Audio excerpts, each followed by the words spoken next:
기업가치평가 시스템 프로그램. 본 동영상은 기업가치평가 시스템을 보다 쉽게 습득하고 사용하는 데 불편이 없도록 하기 위해서 제작하였습니다. 우선 메뉴를 보시면 상단에 언어 선택이 있습니다.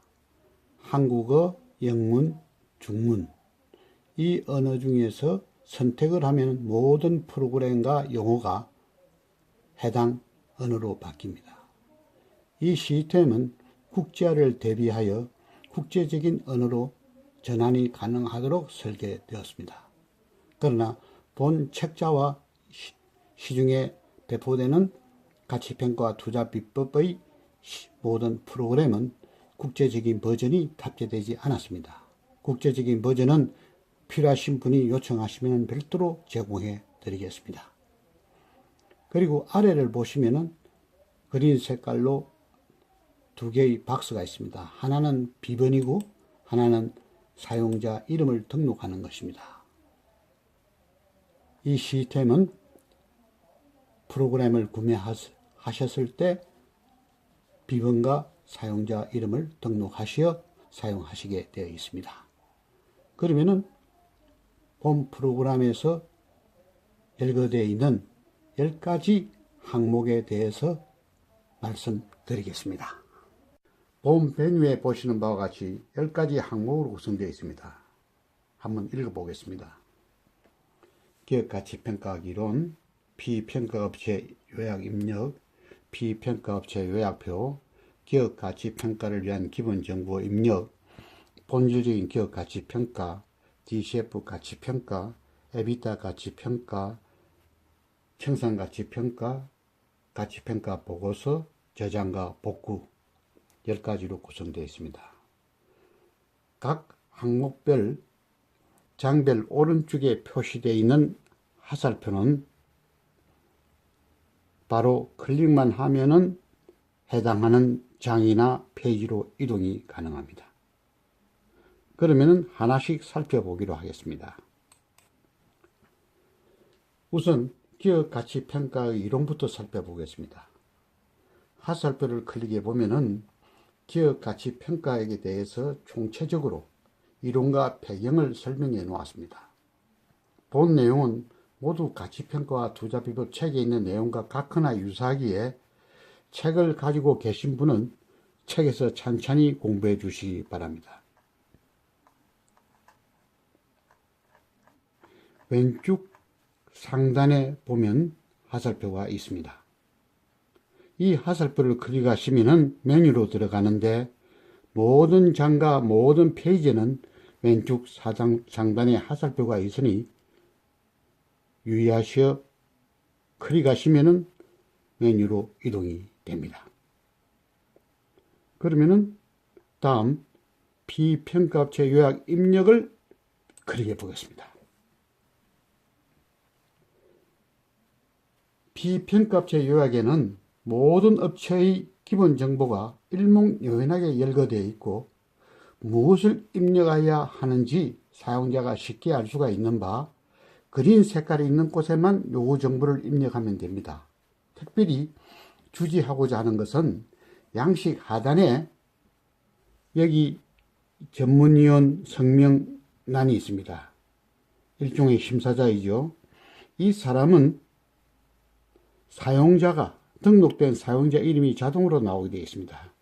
그리고 하단에 이 홍길동이라 적어놓은 이 란에는 사용자가 원하는 명의나 원하는 단체명을 임의로 적어서 사용하게 되어 있습니다. 그리고 제일 왼쪽 상단에 보면은 관리번호가 있습니다. 관리번호는 사용자가 자기 관리번호를 입력하여 평가 업무를 통제하고 관리할 수 있게 사용하는 것입니다. 메뉴에 들어가서 세 번째인 비평가 업체 현황을 클릭해 보면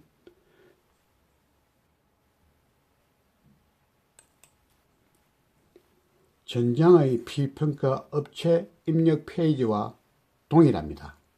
본장은 전장에서 입력된 내용을 보는 곳으로서 그 입력과 보고서를 분리한 것은 시간이 흘러 과거의 업체 자료를 보고자 할 때 본 시스템의 복구 기능을 통하여 과거의 업체 현황을 보여주기 위해서 만들어진 장입니다. 그러면은 다음 장으로 넘어가 보도록 하겠습니다. 메뉴에서 네 번째로 기본정보 입력 창으로 이동하겠습니다. 기본정보 입력 창에는 4개의 입력 카드로 구성되어 있고 그린 색깔 있는 곳에만 입력합니다. 본 장은 기업가치 평가 시스템에서 가장 중요한 역할을 하는 것이며 시간이 가장 많이 소요되고 입력하는데 어려운 곳입니다. garbage in, garbage out, gold in, gold out이란 말과 같이 기업가치 평가의 품질을 좌우하는 입력 창구입니다. 본 장을 제외한 나머지 장은 그저 자동으로 산출되거나 볼 수 있는 장들입니다. 입력카드 1번에 대해서 설명하겠습니다.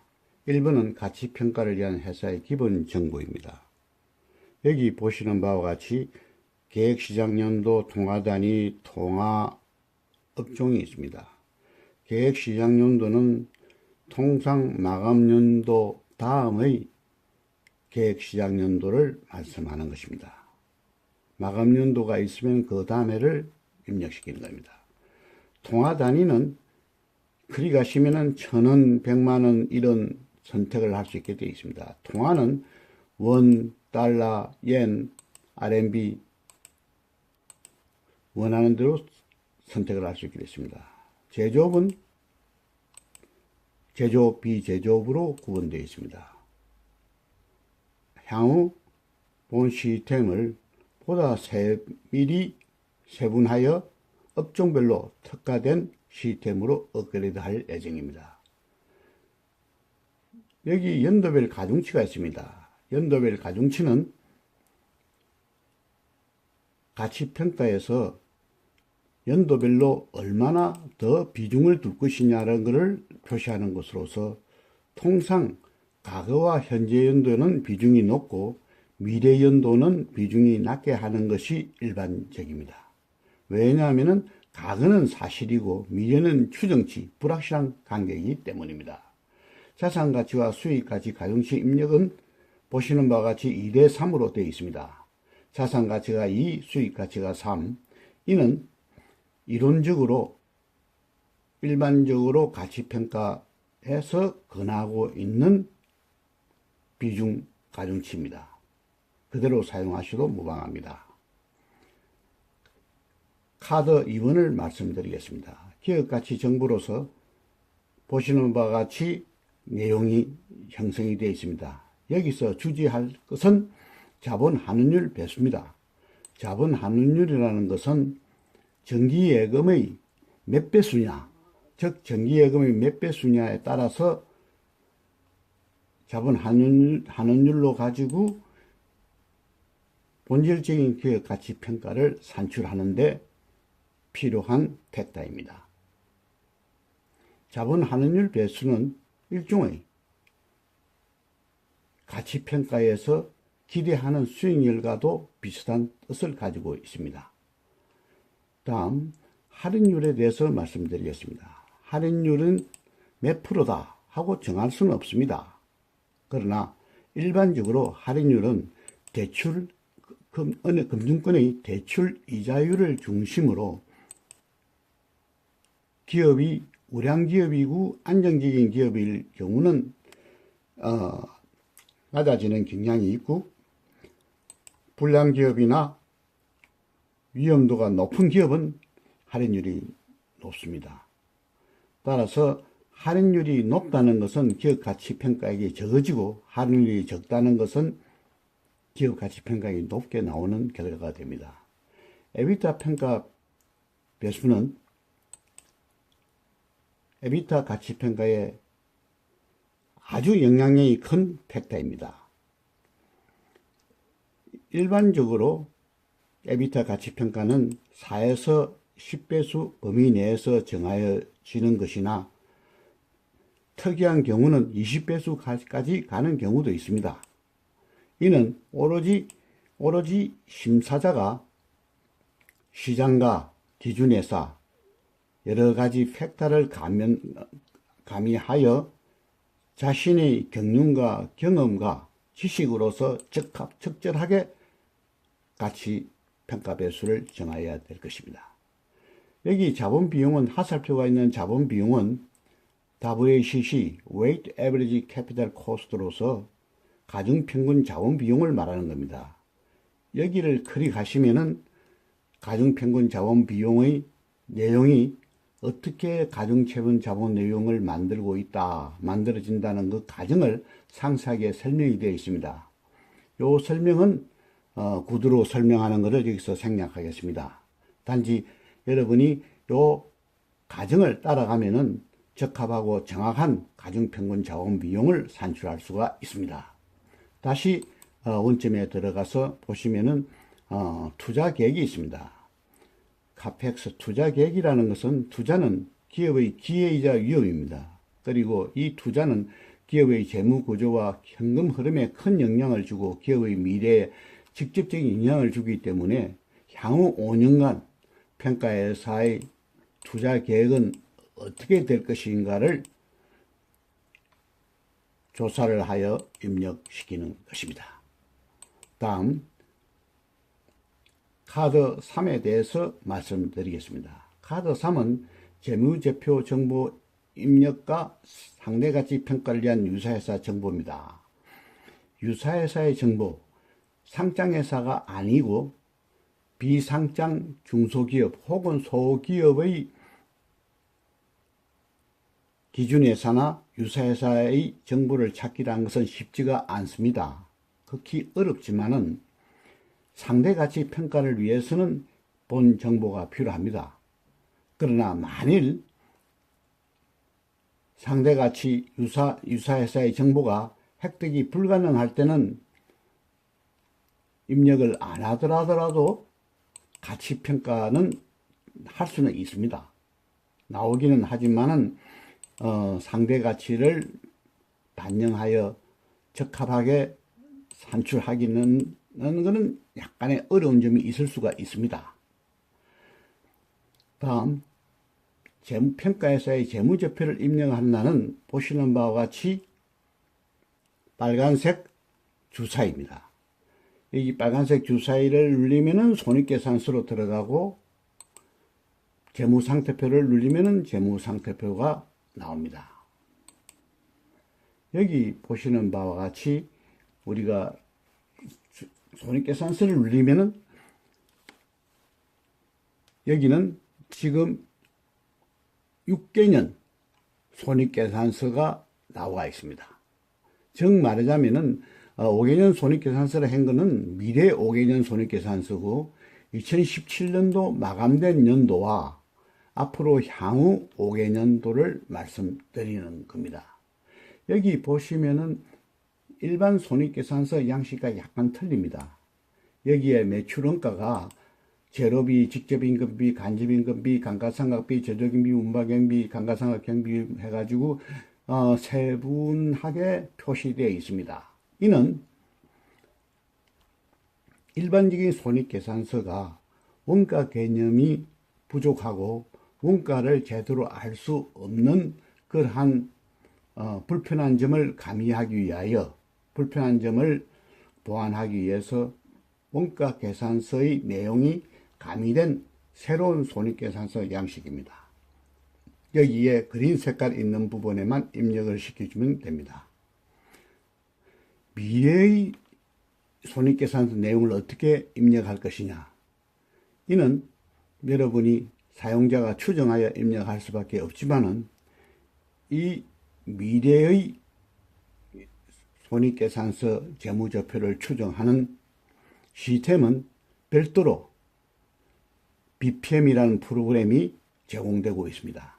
BPM이라는 프로그램을 사용하면은 여러분이 손쉽고 정확하고 합리적인 미래를 추정할 수가 있는 프로그램이 있습니다. 요청하시면은 별도로 제공해 드리겠습니다.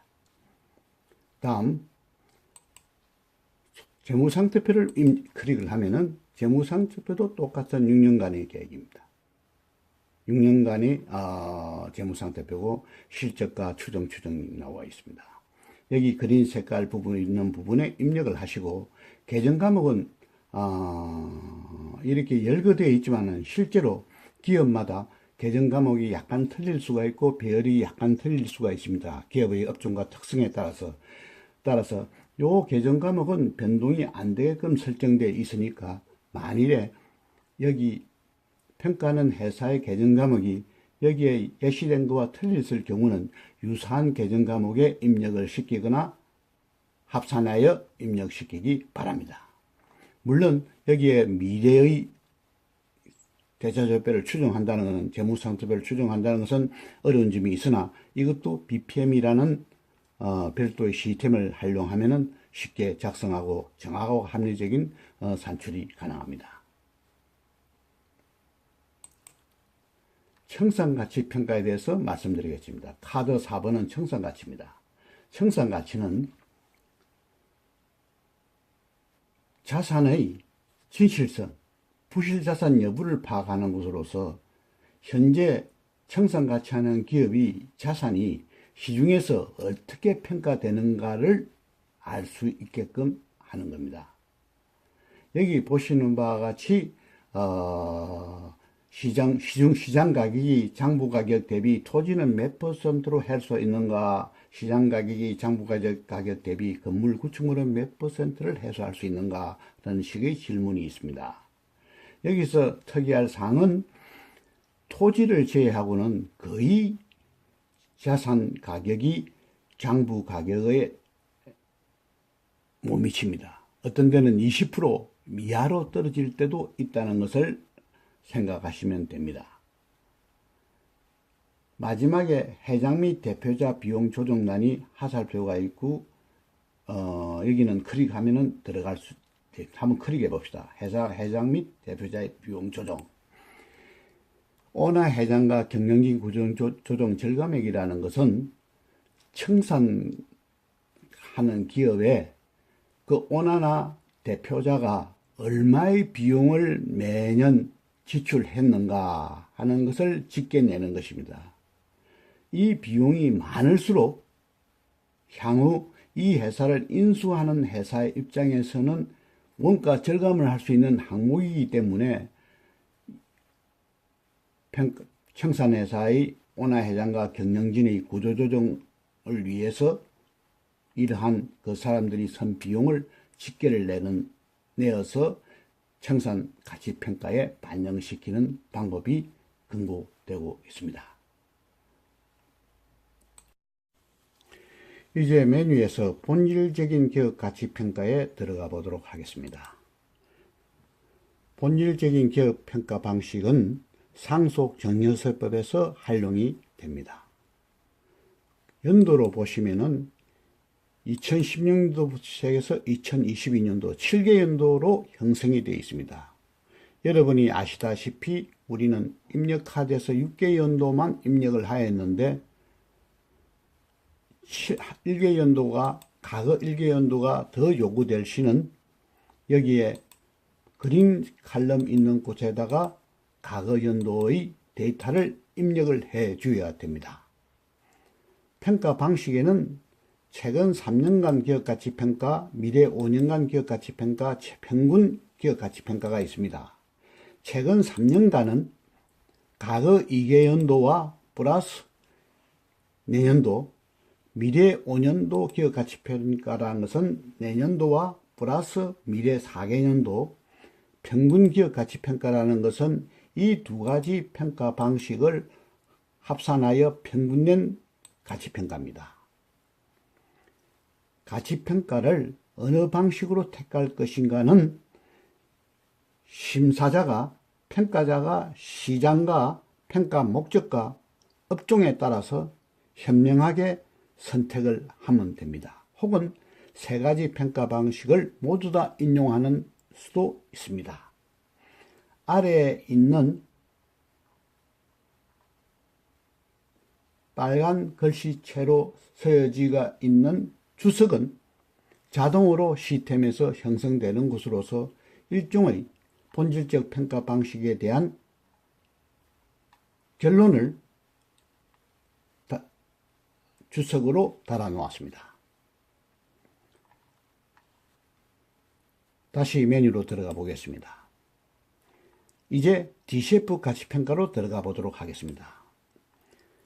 현금할인법 DCF 가치평가는 보시는 바와 같이 산출표가 질서정연하게 표시되어 있습니다. 여기서 이 각 용어나 이 구성된 내용에 대해서 이해하기 어려울 때는 각자가 책자나 그리고 관련 서적을 보면서 약간의 부족한 부분을 보완하시기 바랍니다. 여기에 주목할 것은 여기 그린 색깔이 있는 부분입니다. 즉 할인율을 이 DCF 가치평가에서 지대적인 영향을 주는 할인율을 선택하는 것인데, 할인율로 선택할 것이냐 자본 비용을 선택할 것이냐, 즉 할인율은 1번이고 자본 비용률은 2번입니다.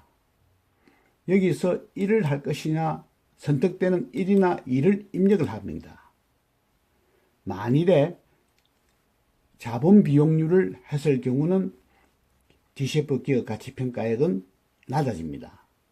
즉 말하자면 낮은 할인율일 경우는 가치평가액은 올라가고 높은 자본 비용률일 경우는 기업 가치평가는 떨어지는 효과가 있습니다. 이 방식은 시장과 평가 목적과 여건에 따라서 선택하게 되어 있습니다.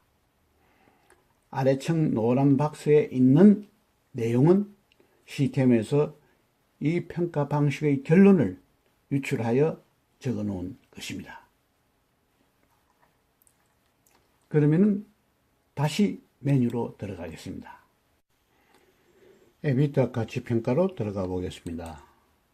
에비타와 EVA 방식의 가치기업 가치평가입니다.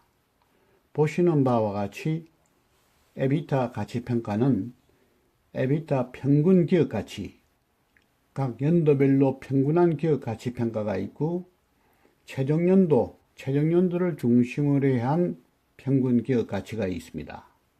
그리고 최종연도를 중심으로 현재 가치를 산출한 기업가치평가가 있습니다. 이 세 가지 방식을 산출하여 노란 박스에 결론적으로 주석을 달아 놓았습니다. 즉 평균 순기업 가치는 175억 원이고 주당 가격은 17.53천원이다. 최종연도 순기업 가치는 236억 원이고 주당 가격은 23.62천원이다. 최종연도의 현재 가치로 환산한 순기업 가치는 173억 원이고 주당 가격은 17.36천원이다 라고 표시되어 있습니다. 여기에 최종연도 현재 가치로 환산한 순기업 가치의 계산 공식은 여기에 현재 가치는 최종연도 순기업 가치, 여기에 공식이 열거되어 있습니다. 그리고 추가로 경제적 부가가치 EV에 대한 분석을 해 놓았습니다. EV라는 것은 경제적 부가가치로서 현재 가치 EV가 양수여야 되지 음수이면은 투자 대상이 될 수가 없고 가치평가가 제대로 평가받을 수가 없습니다. 이 방식은 에비타와 EV 방식의 기업 가치평가로서 이 세 가지 방식 중에 어느 것을 인용할는지 모두를 인용하여 활용할는지는 심사자와 평가자가 판단하면 됩니다. 다음 청산가치평가에 대해서 말씀드리겠습니다. 청산가치평가는 보시는 바와 같이 회사의 재무제표가 세무상태표가 표시되어 있고 제일 오른쪽에 청산가치시장평가액이 나오며 그 차액을 분석하여서 청산가치평가 금액을 산출하는 것입니다. 그리고 그 결론을 빨간 글씨체로서 주석을 달아 놓았습니다. 이것은 모든 시스템에서 자동으로 산출되는 것입니다. 여기서 특이할 사항은 토지입니다. 우리가 입력란에서는 토지와 건물 구축물이 구분되지 않고 토지 건물로 입력이 되었기 때문에 본 청산가치평가서에서는 토지 금액을 분리하여 그린 칼럼에다가 토지 금액을 입력을 시켜줘야 됩니다. 이 토지 금액만 입력을 시켜주면 모든 시스템은 재무제표와 그리고 청산가치 평가에 대해서 우리가 입력한 카드와 서로 결합하여 청산가치 평가액을 산출해주는 시스템입니다. 이로써 우리가 산출하고자 하는 본질적인 기업가치평가, DCF 가치평가, EBITDA 가치평가, 청산가치평가가 모두가 끝났습니다. 다음에 우리가 가고자 하는 데는 가치평가 보고서입니다. 가치평가 보고서를 보시면은 여기에 평가 방법은 우리가 4가지가 있었는데 여기서 우리가 클릭을 해보면은 여기에 다 본질적인 기업가치평가, DCF 가치평가, EBITDA 가치평가, 청산가치평가 모두 다 선택하여 나타나는 평가 보고서입니다. 우리가 선택하는 대로 이 보고서의 모든 내용은 자동으로 다 바뀝니다. 그리고 여기 주의할 사항은 이 부분에 있는 그린 색깔은 평가자나 심사자가 임의로 자신의 개인 의견을 제시하기 위해서 만들어 놓은 장입니다. 다음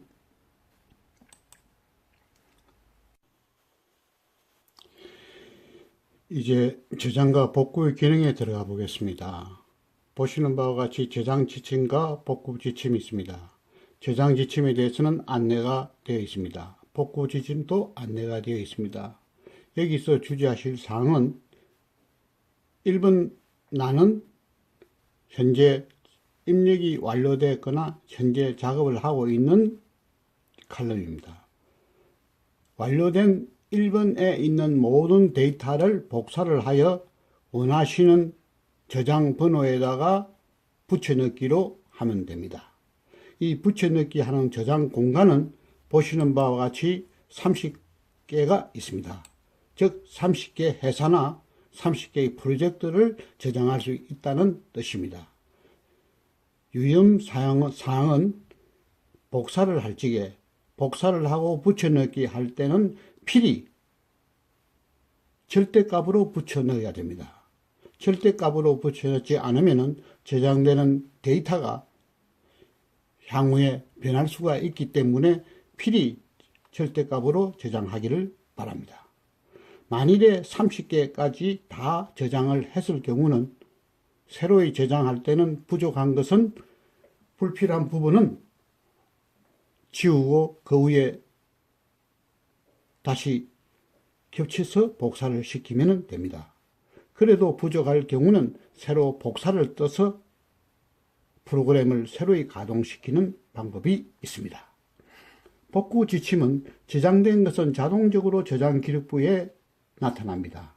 그래서 1년이든 2년이든 언제든지 원하시는 저장 업체와 저장 번호를 확인하시어 여기 선택 저장 번호에다가 번호를 입력만 하면은 모든 시스템이 데이터가 복구되어서 원하시는 부분을 다시 볼 수가 있고 프린트할 수 있고 활용할 수 있게 되어 있습니다.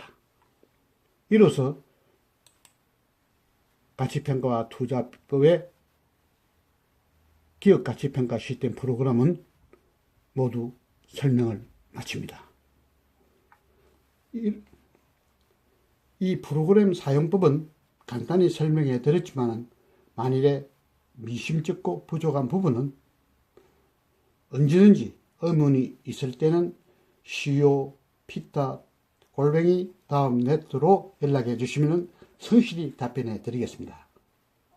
만일 프로그램에 문제가 있을 경우는 즉시 교체도 해드리고 새로운 업그레이드판이 나올 경우는 프로그램 값의 50% 내에서 실비로 여러분에게 제공해 줄 계획입니다.